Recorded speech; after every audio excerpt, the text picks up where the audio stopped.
Coming up next on Arizona Horizon is the Journalists Roundtable. A look at the week's top stories, including the swearing in of Congresswoman Adelita Grijalva 7 weeks after she was elected to Congress. The Journalists Roundtable is next on Arizona Horizon. Arizona Horizon is made possible by contributions from the Friends of Arizona PBS, members of your public television station. Good evening and welcome to Arizona Horizon. I'm Ted Simons. It's Friday, and that means it's time for the Journalists Roundtable. And joining us tonight, Ron Hansen from the Arizona Republic and azcentral.com, Jim Small from the Arizona Mirror, and Jeremy Duda from Axios Phoenix. Panel, good to have you all here. Thank you so much for joining us. Ron, we're going to start with you. The long wait is over. Adelita Grijalva is now Congresswoman Adelita Grijalva. Yeah, this was something that it felt like it was hung up forever. There was litigation around this, certainly a lot of heated rhetoric, but in the end of the shutdown sort of precipitated what we had all expected for a while now. She went in and obviously made waves just with what seemed to be a fairly unpleasant introduction to the speaker who she had not spoken with previously. And then, of course, the unleashing of the Epstein files once again. Yeah, and then Epstein files we're going to get much more into that here later on in the program, but obviously that was a factor here. Many thought it was a factor here at least. And she wasted no time in saying, where's that petition? I'm signing it now. Yeah, and that's... you know, you look at the House hasn't been in business, for 2 months, and way back in August they went to recess early to really try to snuff out a vote on this petition to release the Epstein files. There's been a lot that's been going on. A lot of excuses about why she wasn't sworn in. A lot of deflection away from the Epstein files. But it's kind of hard not to see that is sort of like the sun around which all of these things were orbiting. And of course, Adelita Grijalva has been making waves about that for weeks now. That, hey, look, I'm going to sign this, and this is why they're not going to swear me in. And obviously, with the shutdown over, I think that was the last of the flimsy excuses for why she wasn't being sworn in, and so they really kind of had to show up there and do that. As we saw in the B-roll there in the intro, kind of that really pained smiles and grip and grin, and moving along with two people who very clearly aren't enamored with each other, and but now it's done, and now she's in. And when she was speaking, and when, after the swearing in, and when she was on the House floor, there were chants of Adelita, Adelita. I mean, if you had just sworn her in, and like you do normally, you wouldn't have made such a big deal about this person, this brand new member of Congress. Granted, she's obviously the daughter of a long-time standing member, but still in all, I mean, it just seemed like a big deal was made out of something the Republicans didn't necessarily need to make a big deal of. Yeah, this is usually a very pro forma process. I can't remember ever actually carrying or paying attention to when the winner of a House special election was going to be sworn in with, Debbie Lesko or Ron Barber or anyone else who's come to office this way. But because of the buildup and because of this very unique circumstance in the House. And for Congresswoman Grijalva, it's kind of interesting. This might be kind of a high point of your career. How often do you get to be the deciding vote on anything? In a chamber of 435, she gets the second she gets sworn in, her first order of business, she is the deciding vote, the 218th signature on this petition. So that's kind of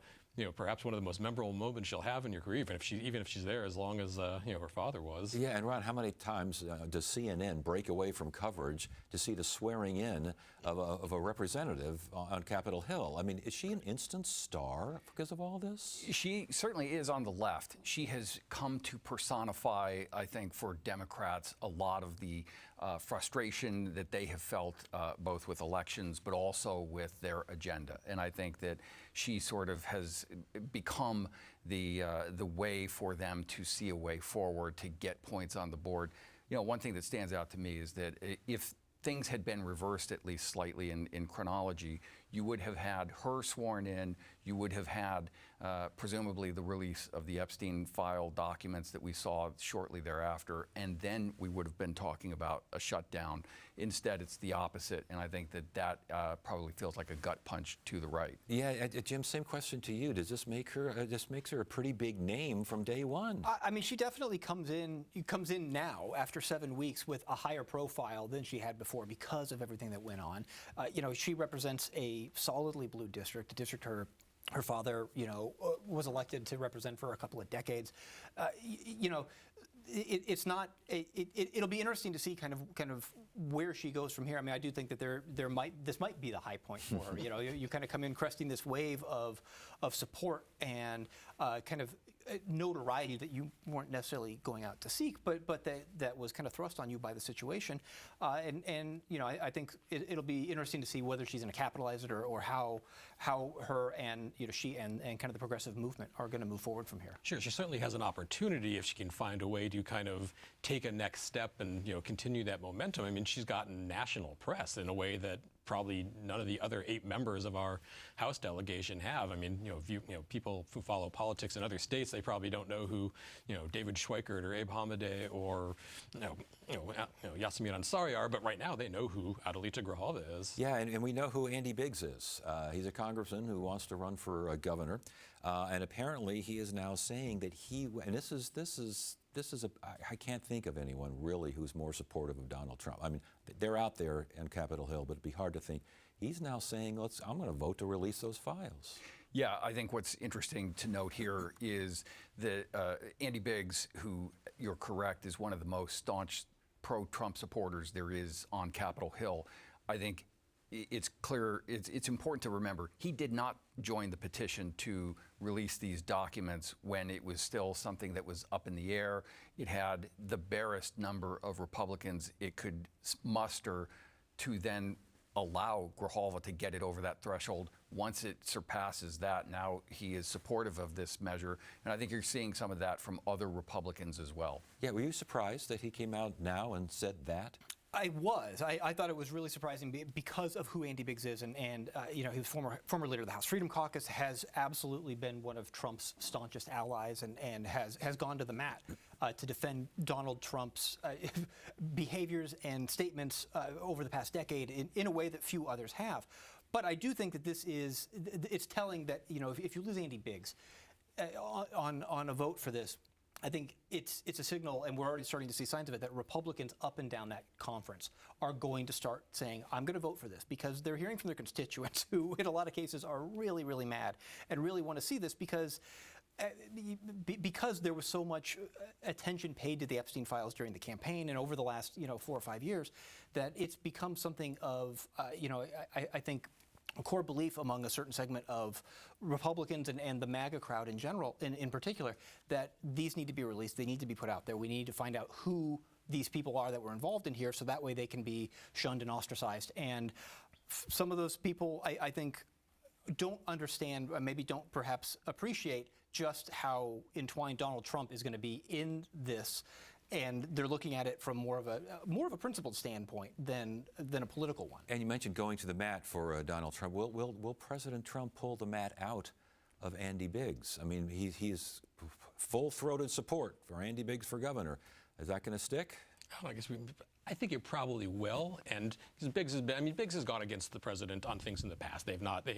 Despite how much kind of MAGA street cred Andy Biggs has, they have clashed on some issues in the past, and the president's still been very supportive. I think we are going to see other Republicans starting to say, as you mentioned, that, hey, we're going to vote the other way on this. They are hearing this. This is an issue where even the MAGA base has differed with the president. Those are the folks who, for the past 5 years, have been really the most vocal about wanting to release these. So I think it would be kind of difficult for the president to do that. Plus, I think we will probably see pressure on Andy Biggs' primary opponents here, David Schweikert, fellow Republican congressman. He's going to have to make a decision on how to vote on this. Yeah. And then, Karen Taylor Robson obviously does not have a vote on this, but obviously everyone is going to want to know her opinion on that. And this is something that, if you get the nomination, I don't know that voting voting for this will hurt you in the primary, because even a lot of MAGA voters support this. And then the general election, if you get that far, voting against it, that's something that could be used against you. Yeah, but Ron, the president did say that the files are a hoax. They're a Democratic hoax. And his quote is that only a very bad or stupid Republican would fall into that trap. That's just the opposite of an endorsement, if you ask me. Yeah, clearly the president does not want this information out there. That's been evident for some time now. I think, though, the center of gravity on this issue has clearly shifted away from where the president has been on this. Andy Biggs can see that the public support is not there, but I think politically also that it's probably more hazardous for someone like Karen Taylor Robson to take a position to go against the president than it is for himself. He has such a long record of being a Trump ally, a very lengthy congressional voting record he can point to. He has his record in the State House as well, where he has been an arch conservative. I think that he feels like this is a place where he has a little bit more space. If others care to join him, he will have lost nothing relative to his opponents. And if they stand out, they're the ones who will be having to talk. Do you agree with that as far as the impact on primary and maybe general? Yeah, I do. I think that it's only going to help. Just because the Republicans have made such hay over these Epstein files over the last 5 years, and some of it. There was an analysis that I saw today that of these, 2,600 emails that were released, I think Trump was mentioned in 2,000 of them. His name is actually in 2,000 of these emails. That's a depth of involvement I don't think that is something that the left is pushing for. I think that the left understands that, and that's why they've jumped onto the release the Epstein files bandwagon. And I don't know that the right is all the way there yet. And it'll be interesting to see maybe what happens once that starts to break through some of that right-wing media ecosphere as it starts to get in there. If Fox News decides to cover this seriously, if Newsmax and some of the other online channels decide to, what is going to happen and how is this going to kind of affect the tenor of the debate here? Yeah, please. Well, then what happens in the Senate, which is the kind of bigger question, because we know what's going to happen in the House. We've known what would happen in the House for 7 weeks while we waited for Adelita Grajal to get sworn in. But this has to go to the Senate, where this fate is obviously much more uncertain, and that's where you're going to see much more pressure. That's where I think President Trump is going to reserve the real pressure on Republicans, because that's where this can get stopped in its tracks. But if it doesn't get stopped in its tracks, obviously a veto would be pretty much a certainty. Is there enough here to override a veto? I don't see that right now, and I'm with Jeremy as far as its fate in the Senate. I think it's less than clear for a third of the chamber that won't face voters until as late as 2030 that this issue will hold their attention in a way that they feel compelled to do one thing or another. I think that the great risk for all right now is how bad does the evidence or the implications of this get? Well, I was going to ask you then, is this a tempest inside the Beltway, or is it playing outside? I mean, is it increasingly creeping past Washington? No, I think this is definitely a story a lot of people can relate to. I think that the public interest in this is real, it's growing, and again, I think this issue has been sort of a late blossoming matter. We've known about the Epstein allegations for many years now, but it kind of went dormant, especially after his suicide. The question is, how bad will it be for this president now? And his behavior has, I think, ratcheted up concern, even among people who are with him. This is something they can't just turn a blind eye to, and as they abandon him, I think a lot of others are going to say, we want answers too. So this is something that'll stick even come next year? Yeah, I think that we'll still be arguing about this. There'll still be a fight about this next year, right? Okay. We're going to have a lot of these same arguments happening, maybe in a different forum and in different ways, but because the likelihood that these files actually get released, that Trump authorizes it seems to be near zero. And if and when he does veto it, it seems unlikely, I agree, that they're going to have the 2/3 majorities that they need to override a veto. That's a difficult thing to do in any circumstance, I think that this is, Republicans going against Trump, I think, is a particularly difficult hill to climb. So, this is going to be a thing that's going to be talked about, and I think that there's going to continue to be more leaks and more documents that are put out there in the public sphere. And so far, every time that's happened, I think we've seen. The news has never gotten better for Donald Trump with every single thing every tranche of documents that's gotten released here, and I don't know that trend is going to change. Sure, and I think the Democrats are going to make as much hay out of this as they can. They are going to do everything they can to make sure this is still part of the public discourse next year, that people are still talking about it. And because, as Ron mentioned, we've known about these files for years, but what we didn't know until recently was that Donald Trump doesn't want them out, and that is the big factor here. Sticking with you, Jeremy, it looks like both Arizona senators, both Democrats, voted against the reopening of the government. Ramifications there. Obviously, neither one up for election here anytime soon, but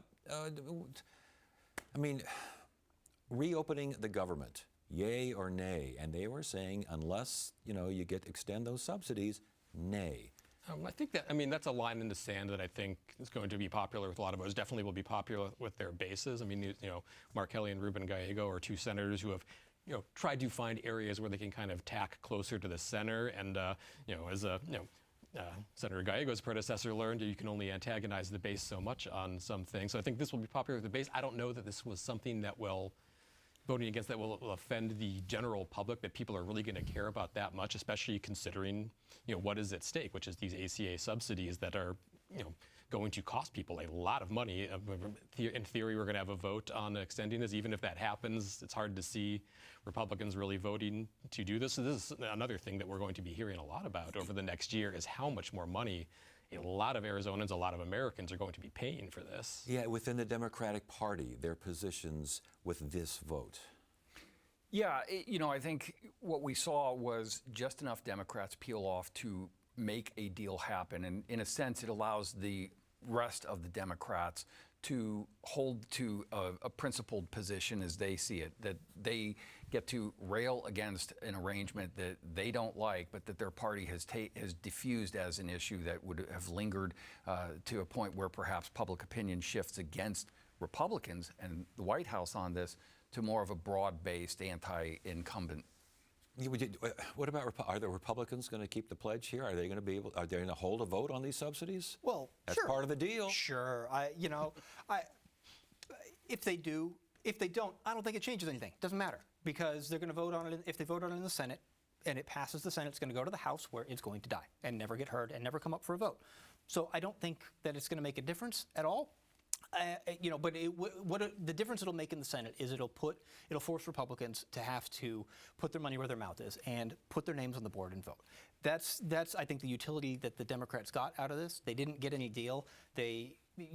Most Democrats are furious. The emails that have been coming out from Democratic organizations and Democratic parties, basically accusing those seven Democrats and one independent, Angus King, of essentially betraying the party and betraying the liberal ideals behind all of this, is pretty stunning, and I think it's telling that all of those 7 or 8 are not up for election this upcoming cycle. They're either retiring, or they're up in 28, or they're up in 30, which I think, to Ron's point, is exactly was by design, and it gives everyone else cover. Yes. To stand back and vote in a principled way, and hold out for the thing that they said that the entire shutdown was about, and that those 7, I guess, decided maybe it wasn't about. With that in mind, Jeremy, winners and losers of the shutdown. Political. Yeah, it's hard to say. I think most voters probably just wanted this to end. The folks who are reliant on those healthcare subsidies, they are going. This is going to matter to them. I think probably everyone gains a little bit by not having this drag on through Thanksgiving, because if you had these airport issues that we've been seeing, if you have that for the Thanksgiving holiday, millions of people are going to be pretty angry about that, and I don't think anyone wants to risk that they're going to be the ones to have that blamed on them. Winners and losers, Ron. What do you see? I don't see any winners, to be clear. I think that the closest you get to a win for the Democrats, though, is, as Dick Durbin, a senator from Illinois, said, they put this insurance subsidies issue on the radar for a lot of folks. So it goes from zero to a front burner issue. clearly the base is still very upset. For Republicans, there's a sense that, they didn't get a heck of a lot out of this either. There's going to be a pressure vote in the Senate. There probably will not be a vote in the House, as Jim has said. And, that puts somebody like Juan Ciscomani on the hot seat, that people are going to be asking him, for example, hey, what about this deal? And, what is he doing to bring this about? Yeah, that sounds like a win for the Democrats in that particular situation. I think if you look at it on balance, I think the Democrats come out ahead on the shutdown, and public polling seems to bear that out, that most voters were blaming Donald Trump and were blaming Republicans for what was going on. Republicans control all of the government, and the shutdown happened, and it went on, drug on for weeks. People missed out on money for food subsidies. We've had all the air traffic control issues. There's just been so much. I don't think any of it has worked out in favor of Republicans. I don't know that Democrats necessarily won anything either, other than being able to paint Republicans in this light, and have another thing to lob at them in the upcoming campaign. All right, Jeremy, what is Sunshine Residential Homes, and why are we so interested in where they're spending their money? Because they have been spending quite a lot of money with Governor Katie Hobbs and the Arizona Democratic Party, and conversely, the state has been spending a lot of money with them. This came up last year. The Arizona Republic, Stacey Barchenger, uncovered this last year, that Sunshine has a contract with the Department of Child Safety, which for group homes, about 300 beds, major provider for this. They had asked for a rate increase. They said, hey, we're going kind of broke here. We're in the red. We need a big rate increase. It had been denied, and denied after they'd given $100,000 to Governor Hobbs' inaugural committee. But then he came back and said, hey, maybe you want to reconsider that. And Katie Hobbs' director at that point said, hey, maybe we do want to reconsider that. So they gave that, and then it came out that they'd given $100,000 to the governor's committee. They'd given $200,000 or $300,000 to the Arizona Democratic Party. This starts to raise allegations of pay for play, and it makes everyone involved look pretty bad. Yeah, and Ron, apparently, as Jeremy mentioned, they were on hard financial times, and Stacey kind of did some digging there and found that not so hard financial times at all. Yeah, I mean, this is something that just from afar, this is exactly what the public hates. They see what, as Jeremy said, looks like pay for play. This is something that is presented one way. The public doesn't have to wait long to find out there's something else to it. And this is the kind of thing that Governor Hobbs really didn't need right now, heading into an election year, to have this kind of issue that is legitimately questionable. That why are we seeing this urgency to make a deal on something that is not as presented? Yeah, DCS approving this deal despite a shortfall, despite a plan to get rid of, transition, I should say, away from these kinds of homes. That's all gone. In comes Sunshine Resident, who, by the way, has said, if you don't work with us, then we'll go work with the feds. Yeah, and on top of that, you had other providers who requested similar rate increases who were denied. You had folks, career employees, bureaucrats within the administration, within the agency, who raised red flags and said, "Hey, what are we doing here? This seems hinky. Maybe we should think twice about this. Maybe we should reevaluate it. Things like that. All of that kind of feeds into this idea that why was this decision made, and was this made for politics, and was this something that the administration from on high came down to the agency and said, you need to make this happen? Sure, and what we learned this week with some records the Republic additional records they uncovered, is that the folks who were involved in this process were very aware of these contributions, of how much money had gone to the governor and to the Democratic Party, and this was a topic of discussion in their emails.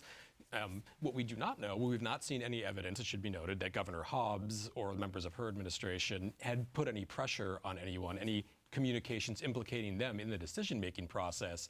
But as Ron said, I mean, the appearance alone, and this is just something that the public hates, it looks like, favoritism, special favors worth millions of dollars for someone because of who they were giving money to. And I think we're going to be hearing a lot more about this over the next year, because next year, as we mentioned, is an election year. The governor is up for re-election. Unfortunately for her, the Republicans still control the legislature. The House this week said the House Speaker said, we're going to have some committee here, we're going to have an investigation. We're going to look to look into this, and I'm guessing that investigation is going to keep going all through the election. Yeah, I know that the emails I got from House and Senate, but both use pay for play, and they couldn't wait to use that. And that's how they're defining this, and that's probably how this is going to be defined, Ron. Yeah, it seems that way. And we also saw from the state Senate that if the House takes action, they will certainly respond accordingly on that. The Republican leadership at the legislature is very happy to have this in front of them. And nothing that has happened, nothing that we know at this point has really done anything to credibly put this issue behind the governor as she heads into what we have always expected to be a difficult reelection. And you know, the Attorney General and the Maricopa County Attorney's Office are also looking into this. The Attorney General looking into this is interesting. She's got an election next year as well. I mean, you know, I would imagine how she handles this will be certainly catching the attention of Warren Peterson. She does, and she is obviously politically in an interesting place. As you said, Warren Peterson, the Republican Senate President, is running to unseat her, and we'll see if he gets through the primary or not, and ultimately is her opponent. But he's certainly going to be applying pressure from that side. The governor's office, and you know, fellow Democrat, although a Democrat that, you know, these are two ladies who I don't think get along terribly well. We've seen a lot of conflict, you know, between those two offices over the past couple of years. So it'll definitely be interesting to see how Chris Mays handles it. I think, politically speaking, I think it seems a lot more of a straightforward path for Rachel Mitchell at the county level, although whether a county attorney is the right venue for this, you know, I think remains to be seen in terms of investigating something like this. We're running out of time, so on a scale of 1 to 10, 1 meaning not at all, 10 meaning major deal, next year, how big a factor would this be in the governor's race? Oh, I think we're going to hear about it constantly. I think we're going to hear, no matter what happens, no matter what these investigations show, no matter what the House finds, we're going to see lots of TV ads about That sounds this. like a 7. Yeah, it sounds like at least a 7. At least a 7. Give me a number, Ron. I have to go with an 8. Wow, so this is going to stick around. I think this is the most substantive thing that the Republicans have, that they can say this is something Katie Hobbs completely owns unto herself. Interesting. Jim, give me a number. Yeah, totally agree. I mean, I think somewhere in that 7 or 8 right now, and we'll see. You know, that number might change. It might cool down a little bit, but depending on what these investigations find, or what more, you know, as the Republic, I'm sure it's going to continue to dig into this, and other media will, what they're going to find, and if that number is going to go higher. All right, panel, that's it. We're out of time. Thank you for joining us. Good stuff. We appreciate it. That's it for now. I'm Ted Simons. Thank you so much for joining us. You have a great weekend.